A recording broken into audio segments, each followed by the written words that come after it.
Okay, in examples 9 and 10 here, we're going to express the sums using summation notation. So in this one, I've got 1 squared plus 2 squared plus 3 squared plus ... plus 9 squared. So this just means that there's a bunch of stuff in there that I don't want to write down because mathematicians are inherently lazy.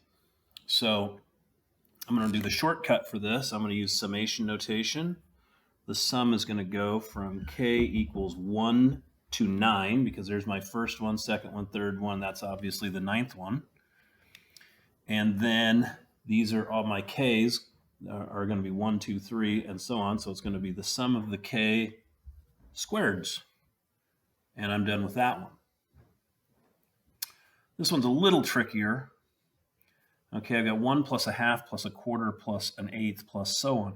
So this is really 1 plus 1 over 2 to the first plus 1 over 2 to the second plus 1 over 2 to the third plus ... plus 1 over 2 to the k minus 1 power. So when I do summation notation, I'm going to use the sum, okay, from k equals 1, and I need to figure out how far I'm going to go here. I'm sorry, this should have said n minus 1 right here.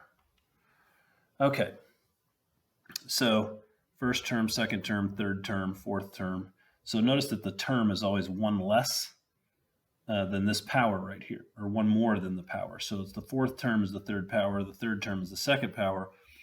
That means that this one, the k minus 1 power, is going to be the kth term. So this is going to be, actually, again, this should be n. So it's going to be the nth term.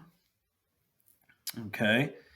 And so my k's are going to go from 1 to n, and it's going to be 1 over 2 to the k minus 1 power, because this is the term right here. This is the number right here that's going to go in here. Now, alternatively, I could write this another way. I could say that this is the sum from k equals 0 to n minus 1 of the 1 over 2 to the k power. Either one of those is correct. And,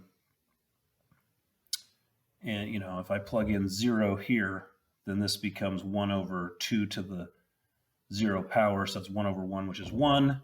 And then the first term then would be 1 over 2, which would be this one. The second term, or the next one, would be 1 over 4.